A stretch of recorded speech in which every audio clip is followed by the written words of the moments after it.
رب فرمائے گا قیامت والے دن کہ میں پیاسا تھا تم نے مجھے پانی کیوں نہیں پلایا، میں بھوکا تھا تم نے کھانا کیوں نہیں دیا، مجھے لباس کی ضرورت تھی۔ بلا مثال و بلا تشبیہ تو بندہ عرض کرے گا مالک تو کھانے پینے پہننے سے پاک ہے، تو رب فرمائے گا وہ جو میرا بندہ ضرورت مند تھا تو بندہ تو میرا ہی تھا نا۔ اس بندے کو دیکھے اللہ نے درجہ کیا دیا ہے، اگر ضرورت مند ہو گیا ہے تو پھر اس کا ایک مقام ہے، کوئی شخص اسے حقیر نہ سمجھے۔ لیکن اتنے بڑے شرعی درجے کے باوجود بھی اس کو یہ اجازت نہیں ہے کہ یہ کوئی لالچ پیدا کرے، یا اب یہ ذہن بنا لے کہ میں کوئی شخص اگر کسی وجہ سے میرے قابو آ گیا ہے، میرے حصار میں آ گیا تو میں اسے لوٹنا شروع کروں، میں کسی طریقے سے اس کے مال کو اپنے قریب کروں۔ دلوں میں ذہنوں میں شیطان یہ وسوسہ پیدا کرتا ہے کہ بس قابو کر لے۔ میں بڑے ادب سے اور احترام سے عرض کروں گا کہ ہمارے ملک میں ایک بہت بڑی جماعت مفت خوروں کی ہے، جو کوئی کام نہیں کرتے، جو کوئی جد و جہد نہیں کرتے، جن کا کوئی ذریعہ نہیں ہے۔ آپ کیا کام کرتے ہیں؟ میرا بھائی ملک سے باہر ہوتا ہے۔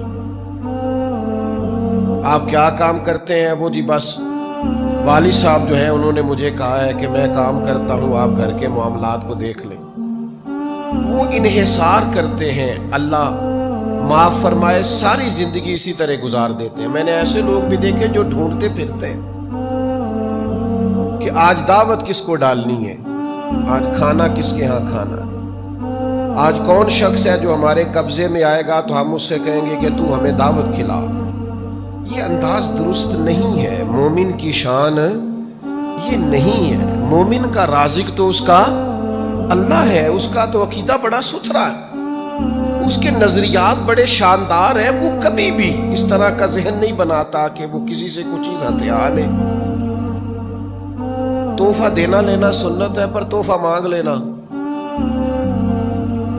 ذرا غور فرمائیں اس بات پر۔ یہ کیا بات ہوئی کہ تحفہ مانگ لیا آپ نے؟ مجھے بہت سارے دوست پوچھتے ہیں کہ آپ کی انگوٹھیاں بڑی تبدیل ہوتی ہیں۔ میں نے کہا دوست تبرک مانگتے، اب کیا کروں؟ تو ایک دوست نے مجھے مشورہ دیا، اس نے کہا جو تبرک مانگے اس سے کہنا 2 دے جاؤ 1 لے جاؤ، کیونکہ اور جگہ بھی تو تبرک دینا ہے نا، صرف آپ کا ہی تو حق نہیں ہے۔ تو تحفہ مانگ لیا جاتا ہے باقاعدہ۔ یہ انداز مومن کا نہیں۔ مومن کا توکل، اللہ کی ذات پر بھروسہ بڑا مضبوط ہوتا ہے۔ اسے خالصتاً اپنے رب پر بھروسہ کرنا چاہیے، اور جو اللہ پہ بھروسہ کرے اللہ دنیا اور آخرت میں اس کے لیے کافی ہو جاتا ہے۔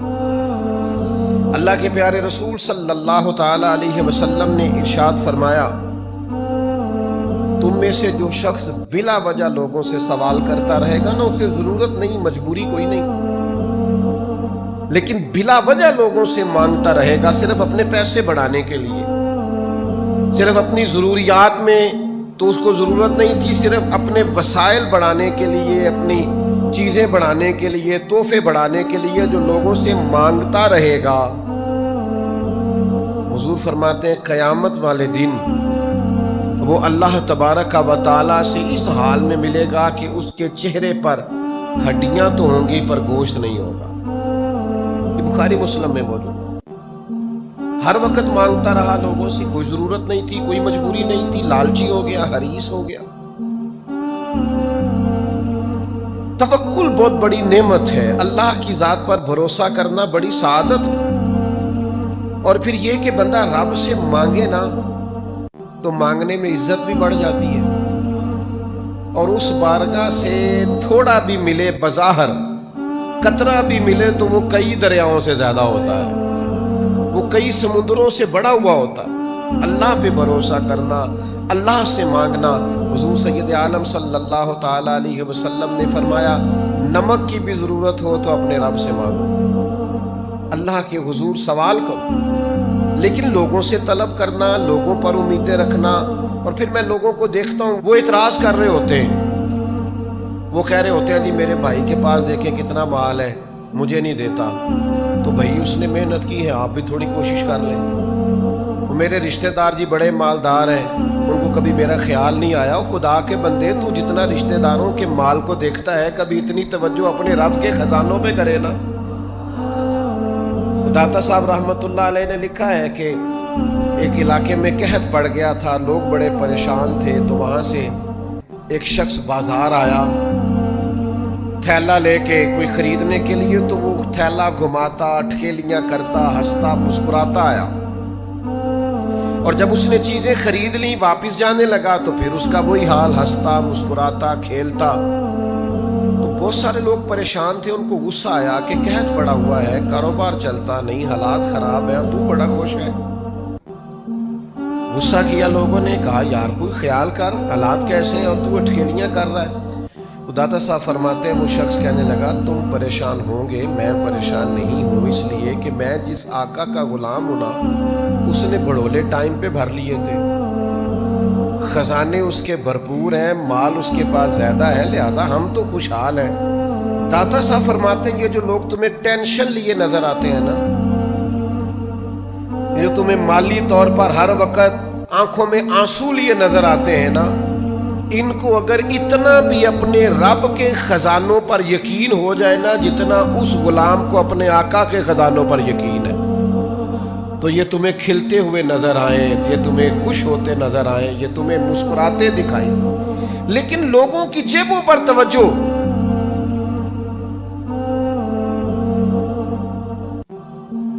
اور مانگنے کا نیا سے نیا سٹائل، طلب کرنے کا نیا سے نیا رنگ، نیا سے نیا ڈھونگ، نئی سے نئی واردات، ایسا ایسا طریقہ، ایسے ایسے شاندار لباس میں لوگوں کا آنا، اور اس طرح سے مطالبہ کرنا کہ جو سمجھ سے بالاتر ہے۔ آپ یقین کریں تبرکات، ہمارے ایک دوست ہے بیچارے، اچھا مالدار ہے لیکن بڑے ہی عقیدت والے، بڑے ہی پیار والے، مدینہ شریف کی گلیوں کو چومنے والے۔ ایک صاحب انہیں ملے جنوبی پنجاب کے، جی میں مدینہ شریف رہا ہوں، یہ میری فلاں شیخ کے ساتھ تصویر ہے، یہ میری فلاں شیخ کے ساتھ تصویر ہے، میرے پاس تبرکات ہیں، حرم شریف کی خاص چیزیں ہیں۔ وہ بیچارے عقیدت والے آدمی تھے، قابو آ گئے۔ بعد میں ان سے کہا 27 لاکھ روپیہ دے دو تبرکات کا۔ شرم نہیں آتی؟ تبرک بھی بکتا ہے، جس چیز کی نسبت مکہ مکرمہ اور مدینہ طیبہ سے ہے تم اسے بیچو گے، اور ان سے ہتھیا لیا 27 لاکھ۔ وہ تو اللہ نے شعور دیا، بعد میں سمجھ آئی کہ یہ سارا جھوٹ ہے، اور پھر انہوں نے، خیر وہ مضبوط آدمی تھے، انہوں نے وہ اپنے پیسے واپس بھی لیے۔ لیکن میرے پاس یہاں ایک سید صاحب تشریف لائے، مجھے کہنے لگے یہ جو غلاف کعبہ آپ کو ہر جگہ ملتا ہے نا، یہ لاہور میں بھی بننے لگ گیا۔ یہ گنبد خضرا والی جو جالیوں پہ پیچھے جو چادر لٹکتی ہوتی تھی، یہ جالی لوگوں نے تیار کرنی شروع کر دیا یہاں پاکستان میں۔ خدا کے بندو، کس کس نام پر لالچ کرو گے؟ کیا کیا نام لے کے بیچو گے؟ میں اس وطن میں رہتا ہوں جہاں تلاوتیں بکتی ہیں، نعتیں بکتی ہیں، تقریریں بکتی ہیں، عقیدتوں پہ لوگ خریداریاں کرتے ہیں۔ ظالم یہ بھی نہیں سوچتے کہ جو کام میری بخشش کا ذریعہ تھا میں نے اسی کو بیچنا شروع کر دیا۔ خدا کے بندو، ٹھیک ہے ضروریات زندگی ہوتی ہیں، پر یار اتنا لالچ، اتنا ہرس، اتنی ہوس۔ تم تو کہتے ہو ہم حضور کا دیا کھاتے ہیں، تو محبوب تو کسی کو قطرہ دے دے تو اس کی نسلوں سے ختم نہیں ہوتا، سرکار دے اور پھر تم سے ختم ہو جائے؟ یہ کیسی بات کرتی تم نے؟ میرے کریم سے گر قطرہ کسی نے مانگا، دریا بہا دیے ہیں۔ یہ ذرا انداز دیکھیے، دریا بہا دیے ہیں، دربے بہا دیے۔ وہ تو بہا دیتے ہیں دریا، کہتے ہیں ساری زندگی پیتا رہنا، کبھی ختم۔ ہرس نہیں، لالچ نہیں، طمع نہیں۔ آپ اللہ تبارک و تعالیٰ کی بارگاہ کی طرف رجوع کریں، رسول کائنات کی بارگاہ کی طرف رجوع کریں۔ لیکن یہ مزاج، اور پھر ایک بزرگ تھے، پہلے غریب تھے، پھر امیر ہو گئے، تو کسی نے مبارک دی کہ شیخ مبارک ہو، اللہ نے بڑے مال دے دیا۔ فرمانے لگے یار چھوڑ، پہلے ٹھیک تھا، جو پیار کرتا تھا ہم سے تو کرتا تھا، اب تو جو پیار کرتا ہے جیب سے کرتا ہے۔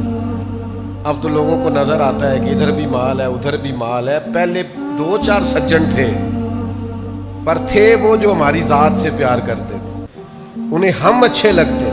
اب تو وہ جو چاندنی چاروں طرف چمکتی ہے نا، بے قدراں نے قدر نہیں کی تھی خوب تسلی ہو. او بھائی تھوڑا اپنی زندگی کے اندر اس سے چند قدم پیچھے ہٹیں، اپنے رب پر بھرو. اور پھر میں آپ کو ایک بات عرض کروں، ہم نے ان لوگوں کی بھی باتیں سنی ہے جن سے لوگ سوال کرتے ہیں. میں نے پیسے کے معاملے میں لوگوں کو باتیں کرتے دیکھا ہے کہ میں کیا کروں جی، بھائی کا بوجھ بھی مجھ پہ ہے، فلانے کا بھی مجھ پہ ہے، فلاں بھی مجھ سے باتیں کرتے ہیں لوگ. آپ ذرا کہیں دین کے لیے کہہ کے دیکھیں، آپ کسی دوست سے کہیں نامینیٹ کر کے یار یہ کام ہے، آپ چہروں کا رنگ بدلتا دیکھیں گے، آپ کیفیت بدلتے دیکھیں گے. لوگ کرسیاں گھما کے رخ پھیر لیتے ہیں، کہتے ہیں آپ نے بھی یہ کہنا شروع کر دیا ہے، آپ بھی یہاں تک آ گئے. حضرت امیر معاویہ رضی اللہ تعالیٰ عنہ سے کسی شخص نے ایک دفعہ پوچھا کہ حضرت آپ نے بڑی جنگیں لڑی، سالوں حکومت کی، زندگی میں پیچ و تاب دیکھے، مشکل کام کیا ہے؟ فرمایا مشکل کام ہے کسی بندے سے چندہ لینا کہ یار دینا، یہ جہاد کے لیے ضرورت ہے. دنیا کا مشکل کام. آپ کسی سے بھی بات کر تو بھائی آپ کا خیال ہے کہ آپ نے بڑی چالاکی دکھائی اور آپ بڑے سمارٹ تھے اور آپ کی گفتگو بڑی لچھے دار تھی اور آپ کی باتوں میں بڑی معنویت تھی، تو سامنے والے نے فٹافٹ اپنی جیب سے آپ کو نکال کے دے دیا؟ ایسا نہیں ہوتا. وہ کوئی اور ہوتے ہیں جو کہتے ہیں میری سعادت ہے آپ نے مجھے کام بتایا، ورنہ لوگوں کے چہرے بدل جاتے ہیں. وہ تنہائی میں باتیں کرتے ہیں، وہ داستان سرائی کرتے ہیں، وہ لوگوں کو بتاتے ہیں. یوں تو ہر ایک کو شیطان سے ڈر لگتا ہے، پر مجھ کو اس دور کے کچھ انسان سے ڈر لگتا ہے، اور جس کی ہر بات میں پوشیدہ ہو نشتر کی چبھن، ایسے ہر صاحب احسان سے ڈر لگتا ہے. جو احسان جتلائے گا وہ نشتر کی طرح چبھے گا. کیوں آپ ادھر ادھر دیکھتے ہیں؟ 3 جوڑے بڑے کافی ہیں. ایک روٹی دوپہر میں کھا لی جائے نا تو وہ انسان کے 24 گھنٹوں کے لیے کافی ہوتی. میرے ابا جی کہا کرتے تھے پتر دانے پالو پڑولے چ تے اچار پالو مرتبانے چ، تے پرواہ نہیں. آپ اپنی عزت نفس کو قائم رکھیں، اپنا پردہ صرف اللہ رسول کے سامنے کھولیں. دنیا کچھ بھی نہیں دیتی میرے دوستوں، سوائے اس کے کہ رسوا کرتی ہے، سوائے اس کے کہ باتیں کرتی ہے. یتیموں کے بارے میں ہم نے باتیں کرتے لوگوں کو سنا ہے کہ ٹھیک ہے والد چلا گیا لیکن ساری زندگی کاروبار کیا، وہ پیسے کدھر ہیں؟ کدھر ہے ان کا مال؟ چھپایا ہوا انہوں نے، رکھا ہوا ہے. ایسا تھوڑی تھا کہ ابا چلا گیا تو ان کے پاس کچھ نہیں. وہ جن کو آپ سمجھتے ہیں نا سرپرست ہیں، چاچے بابے ہیں، فلانے ہیں، اللہ ماشاءاللہ، وہ تو لمبی چوڑی گفتگو کرتے ہیں. خدا را اپنے معاملات کو سمیٹیے، قربان جائیں میرے رسول پاک کے انداز تربیت پر. حضرت ثوبان بن مالک نے کہا، یعنی حضور نہ اس طرح کا اپنا غلام چاہتے ہیں. اور ذرا دیکھنا یار بھلا میں کیا کہنے لگا ہوں. نبی پاک نہ اس طرح کا سجانا، سوارنا، نکھارنا، تعمیر کرنا چاہتے. حضرت ثوبان بن مالک بڑے عاشق قسم کے صحابی ہیں. عاشق یہ وہی ہیں جو مسجد میں بیٹھ کے رو رہے تھے تو حضور نے پوچھا کیوں روتے ہو؟ عرض کی حضور آپ کے بغیر دل نہیں لگتا. تو کریم نے فرمایا روتے کیوں ہو؟ یا رسول اللہ یہ سوچ کے رو رہا ہوں کہ جنت میں کیسے زیارت ہوگی. او جنت میری کس کاری جتھے یار نظر نہ آوے. اللہ نے قرآن نازل کر دیا، فرمایا محبوب جو آپ کے ہوں گے گویا وہ جنت میں بھی آپ کے ساتھ ہی ہوں، جو پیروی کرنے والے ہوں گے. حضرت ثوبان بن مالک نے ایک تو بیعت کر لی نا اسلام کی، ایک دن پھر عرض کی حضور مجھے بیعت کر لیں. حضور نے فرمایا ایک شرط ہے. یا رسول اللہ آپ کی بھی شرط ہے؟ حضور بیعت کر لیں. فرمایا ایک شرط ہے. کہا تھا نا حضرت بیدم نے کہ پینے کو تو پی لوں گا پر شرط. ہم یہ نہیں کہتے، ان کا کوئی مقام ہوگا انہوں نے کہا ہوگا، ہم بھی کبھی کبھی کہتے ہیں پینے کو تو پی لوں گا پر عرض ذرا سی ہے. ہم ذرا مسکین ہے نا، شرط نہیں لگا سکتے. محبوبوں کو شرطیں کون لگائے؟ پینے کو تو پی لوں گا پر عرض اجمیر کا ساقی ہو، بغداد کا مے خانہ. یہ کبھی مہربانی ہو جائے نا، اس رستے ملے تو پھر ساقی تیری خیر تیرے میں کدے کی خیر. حضرت ثوبان نے عرض کی حضور بیعت کر لے. تو محبوب فرمانے لگے ایک شرط ہے. ایک میرا دل کرتا ہے نہ بتاؤں آپ کو شرط. یا پھر پکے ہو یہ شرط دے؟ بتا دو ایک شرط ہے یا رسول اللہ کون سی؟ فرمایا میرے ہاتھ پہ ہاتھ رکھ کر بیٹھ، آج کے بعد کسی بندے سے سوال نہیں کرے گا۔ گویا یہ ادھر دیکھنا میری طرف، او نوجوانوں ادھر دیکھنا، یوں ہاتھ میں ہاتھ لے کے کریم نے سبق دیا، گویا سبق دیا، او جب ہاتھ میرے ہاتھ میں ہے تو وعدہ کر کسی بندے سے سوال نہیں کرے گا۔ ہاتھ اللہ رسول کے ہاتھ میں بندہ دے تو ان کی شان کے، پھر بندوں سے سوال کرے؟ مانگیں گے مانگے جائیں گے، منہ مانگی پائیں گے، سرکار میں نہ لا ہے نہ حاجت اگر کی ہے، بیٹھ کر کے تو کسی بندے سے سوال؟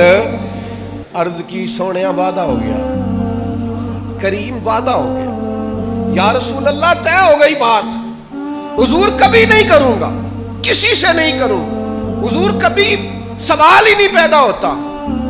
پھر اس طرح وعدہ نبھایا، لے او سجنا پھر اساں توڑی نبھائی، گھوڑے پہ بیٹھے، درہ ہاتھ سے گر گیا، قریب خادم کھڑا ہے لیکن خود گھوڑے سے اترے، درہ اٹھایا، اس شخص نے کہا جو قریب کھڑا تھا، ایک شخص قریب کھڑا، اس نے کہا جناب مجھے کہہ دیتے، تو آنکھوں میں آنسو بھار آئے، فرمانے لگے کیسے کہہ دیتا، میں نے وعدہ جو کیا ہے۔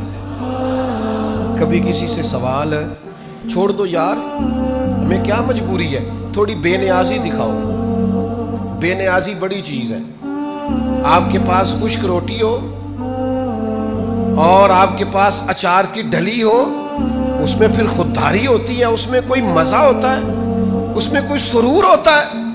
وہ جو دوپہر کو ہم سکول سے آتے تھے اور آ کے کہتے تھے اماں جی روٹی کھانی ہے، تو اماں کہتی تھی پتر سالن تھے کوئی نہیں، تے میں تو تھوڑا چٹنی نہ بنا دیا، تو پوچھ لینا میری طرح کے سب لوگوں سے وہ چٹنی کیا ہوتی تھی، دھنیا تھوڑا سا ڈنڈے کے ساتھ دوری میں تیار کیا جاتا تھا، تھوڑی سی لسی، ہلکی پھلکی اس کے اندر نمک اور مرچ، پر بنائی اماں نے ہوتی تھی نا، تو پھر کوئی اس کا مزہ تھا، کوئی اس کا ذائقہ تھا، پھر محسوس ہوتا تھا کہ دنیا میں جنہوں نے بڑے بڑے ڈپلومے کیے نا، شیف بنے، ان سے کہیں آؤ ذرا لائن میں کھڑے ہو، میری ماں تمہیں سکھائے گی ذائقہ کسے کہتے ہیں، آؤ نا اسے۔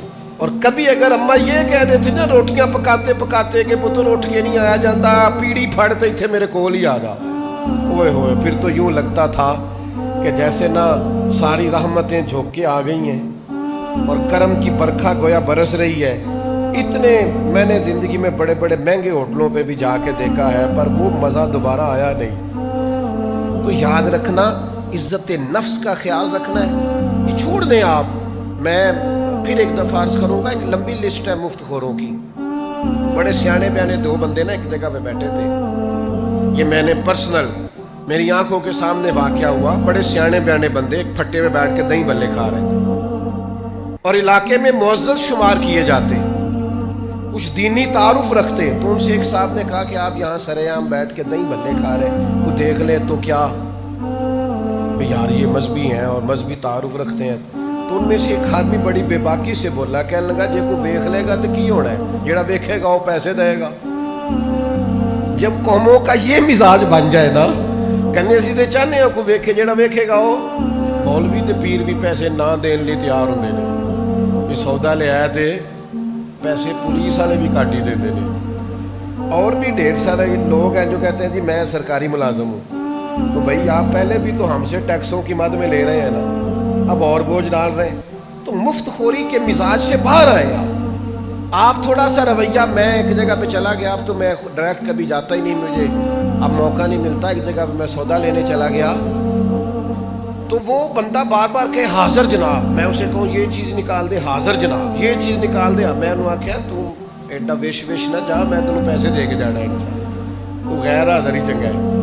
کہنے لگا کہ نہیں میں تھوڑے کو پیسے لیندہ چنگا تو نہیں لگتا، میں کہا پر میں مفت لیندہ بھی نہیں چنگا لگتا۔ ہاں یہ آرزو کرم اور میں آپ سے کروں، یہ بھیک اس کو دیجئے جس کا خدا نہ ہو۔ اللہ رسول سے مانگیں گے، رب رسول نے اتنا دیا ہے، وہ دیا ہے جو کبھی خواب میں بھی نہیں سوچا تھا۔ ادھر ادھر کیوں دیکھیں، ادھر سے نہ دیکھیں جدھر سے بھر بھر کے ملتا ہے۔ تو لہٰذا اپنی زندگی میں یہ جو مزاج ہے نا مفت خوری کا، اس سے ذرا باہر آئیں۔ تھوڑی ان چیزوں سے مجھے باتیں یاد آ رہی ہیں. میری طبیعت نہیں ہے پر حافظہ ذرا اچھا ہے, باتیں میرے ذہن میں محو رہ جاتی ہیں. ایک صاحب نے نا ایک دکان پہ, میں ویلڈنگ کا کوئی کام کرانے کے لیے بیٹھا ہوا تھا, تو موٹر ٹینکی لائے وہ پانی والی گھر سے, تو وہ تھوڑی سی انہوں نے ٹینکی کو نا اس سے ویلڈ کرایا, تو اٹھا کے چلنے لگے. تو بندہ کہنے لگا جی وہ 300 روپیہ دے دے. کہنے لگا بچے پانی پین کے تینوں ثواب ہوئے گا. کوئی بڑا سیاਣਾ تھا, کہندا مسجد دی ہے. نے کہا نہیں جی ہے تے کر دی. تو کہندا پھر مینوں 300 دے, میرے بچے روٹی کھان کے تینوں بھی ثواب ہوئے گا. عجیب فلسفہ ہے نا ثواب کا بھی ہمارا. تو میں بڑا محظوظ ہوا, ہنس ہنس کے میرا کوئی حال نہ رہا وہاں. میں نے کہا کمال ہو گئی ہے نا, ثواب کا کیا ترجمہ کیا ہوا ہے. مفت خوروں کی لمبی لسٹیں. یہاں ایک صاحب آئے ایک دفعہ, مجھے کہنے لگے اعلان کر دے میرا, لوگ مجھے میرے ساتھ تعاون کرے, میں نے عمرے پہ جانا ہے. میں نے کہا نفل کام کے لیے چندہ مانگنا جائز ہی نہیں. اللہ نے کہا من استطاع الیہ سبیلا, جس کے پاس طاقت ہو آئے. مانگ مانگ کے آپ جائیں گے کیوں؟ او خدا را مجھے معاف کر دینا, میں اس وطن کا رہنے والا ہوں جہاں سے لوگ ویزا لے کے عمرے کا جاتے ہیں اور بیت اللہ میں جا کے مانگتے ہیں, مدینے میں مانگتے ہیں. میں نہیں جانتا, مجھے نہیں تعارف, لیکن اللہ کے گھر میں بیٹھا ہوں, آپ مجھ پر اعتبار کریں گے. میں شرم سے اس دن پانی پانی ہو گیا جس دن مجھے پتا چلا کہ پاکستان کا ویزا چند ملکوں نے اس لیے بند کیا ہے کہ یہاں آ کے مانگتے ہیں.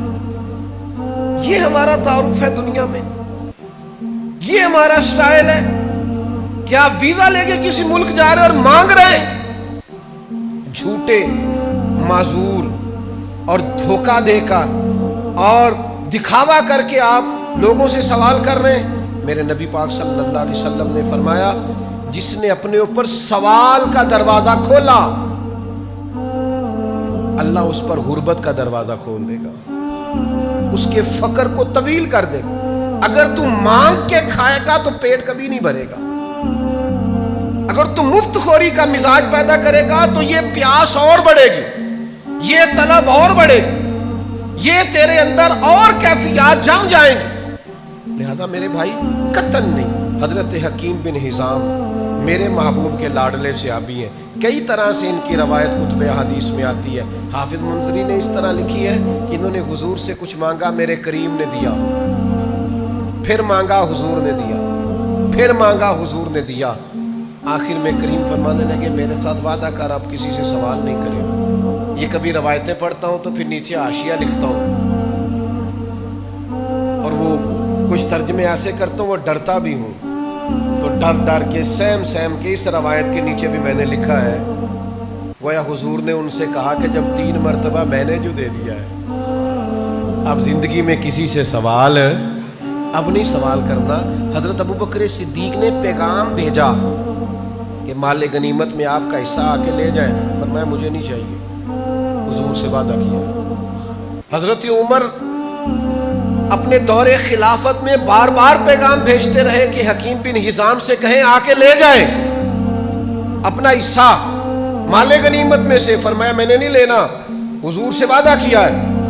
ایک دفعہ اتنا پیغام بھیجا جناب عمر نے کہ پھر حضرت عمر لوگوں سے فرمانے لگے سارے گواہ ہو جاؤ, میں نے حکیم کو بڑے پیغام بھیجے ہیں لیکن وہ اپنا حصہ لینے کو آتے. اور میرے بھائیوں توکل اللہ کی ذات, بھروسہ, ان چیزوں سے تھوڑا اٹھ کر باہر نکلیں.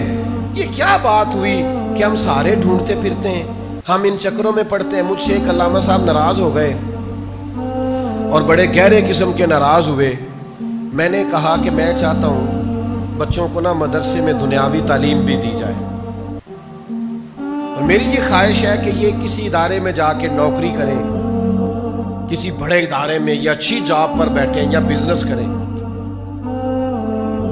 تو مسجد کا کام جو ہے نا وہ فی سبیل اللہ کریں گے, ساری زندگی چندے نہ جمع کریں. وہ کہنے لگے اس طرح تو بچے توجہ ہی نہیں کریں گے مسجدوں میں. وہ تھوڑے ناراض ہو گئے, کہنے لگے آپ ان کو اگر دنیاوی تعلیم پڑھا دیں گے تو یہ توجہ ہی نہیں کریں گے. تو میں نے کہا بس سمجھ لیں آپ, جو بندہ بے نیاز ہوتا ہے نا, جو بندہ بے نیاز ہوتا ہے پھر دولت کے پیچھے وہ نہیں بھاگتا, دولت اس کے پیچھے بھاگتی ہے. ہم چاہتے ہیں یہ بے نیاز بنے. یہ چندوں کا جو مزاج ہے، آج چونکہ موضوع ہے تو مجھے ساری باتیں کہنی پڑیں گی. وہ جو فٹ بال کی ٹیم بنتی ہے نا محلے میں، وہ بھی چندہ اکٹھا کرتی ہے کہ ہم نے فٹ بال خریدنا ہے. جو ہاکی کی ٹیم بنتی ہے وہ بھی چندہ اکٹھا کرتی ہے کہ ہم نے وردیاں لینی ہیں. کرتے ہیں کہ نہیں؟ تو جب آپ بچپن میں ہی لوگوں کو اس کام پہ لگا دیں گے تو بڑے ہو کے اللہ پہ بھروسہ کریں گے. کرکٹ کی ٹیم، کرکٹ کی، وہ کہتے ہیں جی آپ چندہ ہمیں دے دیں، فلاں آدمی کو بلا لیں گے میچ پہ، تو وہ اس کے بیج بنے ہوئے ہیں، پشتوں پہ لگے ہوئے ہیں، اور یہ فلانی کمپنی نے ہمیں جناب شرٹس لے کے دی ہیں. اور خدا کے بندے، ایک کرتا تو بندہ خود سلوا ہی سکتا ہے. تو تھوڑا سا قوم کو ہمیں اس مورال کو بلند کرنا پڑے گا. اب یہ کہ میں وہ بات بھی کروں جس نے ہمارا یہ ماحول بنایا ہے. ہمارے حکمران پتہ کیا کرتے ہیں؟ بلوں میں کبھی قوم کو گنجائش نہیں دیتے. انہیں مہنگائی انہوں نے کم نہیں کرنی ہوتی. انہوں نے کہنا ہوتا ہے وہ اس طرح کرو، آپ اپنے اپنے شناختی کارڈ لے کے آ جاؤ، وہاں نہ بٹنے لگایا، مفت کا آٹا وہ لے لو، وہاں تمہیں راشن ملے گا، وہ لائنوں میں لگ کے لے لو، اور جناب وہ تمہیں 3,000 روپے فلاں انکم سپورٹ کے نام پر تمہیں ملیں گے، وہ لے لو. قوم کو آپ بناتے ہی بھکاری ہیں. آپ یہ مزاج ہی نہیں بناتے کہ آپ ان کو ویسے آسانی دیں. ان کا آپ بجلی کا بل کم کریں، گیس کا بل کم کریں، ٹیلی فون کا بل کم کریں، بچوں کی فیسوں میں آپ کمی لائیں، کتابیں سستی کریں، آپ گروسری کا سامان سستا کریں تاکہ لوگوں کو مانگنا ہی نہ پڑے. لیکن آپ قوم کو بھکاری بناتے ہیں. آپ کہتے ہیں وہ لائن میں آ کے لوگوں راشن ملے گا، وہ لائن میں آ کے لوگوں آٹا ملے گا. یہ مزاج مومن کا یہ مزاج نہیں ہے. مومن تو اپنے رب سے مانتا ہے، اللہ سے. اور پھر آپ ظلم یہ کرتے ہیں کہ پردہ دار عورتیں اور بوڑھی عورتیں بیچاری لائنوں میں کھڑی اور آپ دھکے پلا رہے ہو. تو خدا را واپس آئیں، اللہ کی ذات پر بھروسہ کریں، اپنے رب کے حضور دیکھیں نا. ان لفظوں کا کبھی آپ حسن محسوس کریں نا. حضور سید عالم علیہ السلام نے فرمایا، میں وہ روایت بھی آپ کو سنا چکا ہوں کہ اس میں رب فرماتا ہے کہ وہ میرا بندہ اگر بھوکا تھا تو بندہ تو میرا ہی تھا نا، تو نے کیوں نہیں دیا؟ اس غریب کی شان اپنی جگہ پہ ہے، لیکن اللہ کے محبوب نے 2 جملے کہہ کے بات کو بڑا کھول دیا. حضور فرمانے لگے اوپر والا ہاتھ نیچے والے ہاتھ سے بہتر ہے. اوپر والا ہاتھ نیچے والے ہاتھ سے. آپ ساری سیرت کی کتابیں پڑھیں، ہر سیرت نگار نے لکھا ہے نبی پاک کے گھر میں مہینہ مہینہ چولہا نہیں جلتا تھا، اور اسی شخص نے 2 صفحے چھوڑ کے یہ بھی لکھا ہے جو دروازے پہ مانگنے آتا تھا اسے جھولی بھر کے عطا کیا جاتا. تو اپنے مزاج میں سخاوت پیدا کریں، آپ دینے کا مزاج بنائیں، آپ بانٹنے کی لوگوں کی تربیت کریں. لیکن طبعاً بعض لوگ ایسے ہیں جن کا مزاج اس طرح کا بن گیا ہے کہ وہ مفت خور رہ کے جینا چاہتے ہیں، وہ دوسروں کے سہارے وقت گزارنا چاہتے ہیں. اس بات کو کبھی نہ بھولیے گا. ہو سکتا ہے اس طرح آپ کے پاس پیسے بھی آ جائیں، کھانا بھی اچھے سے اچھا مل جائے، آپ کو کوئی سواری بھی گفٹ کر دے، سیل فون بھی بڑا مہنگا آپ رکھ لیں، یہ ساری چیزیں آپ کے پاس ہوں گی، پر عزت نفس نہیں ہوگی، خودداری آپ کے پاس نہیں ہوگی، وقار آپ کے پاس نہیں ہوگا. اپنی دنیا آپ پیدا کر اگر زندوں میں ہے. یہ سوال کی مصیبت سے بچیں، اللہ کی طرف رجوع رکھیں. اور سہارے بزدل لوگ تلاش کرتے ہیں، جو بہادر ہوتے ہیں وہ تو سہارے دیتے ہیں، لہذا سہارے دینے کا ارادہ کریں. آپ ان چیزوں سے باہر آئیں. مضبوط بھروسہ، رزق دینے والا اللہ. تو اللہ جب دینے والا ہے پھر اللہ رسول سے مانگیں گے، پھر ہمیں ادھر ادھر دیکھنے کی کوئی حاجت. اس پر مضبوط ہو جائیں، آپ دیکھیں گے زندگی قرار میں آ گئی.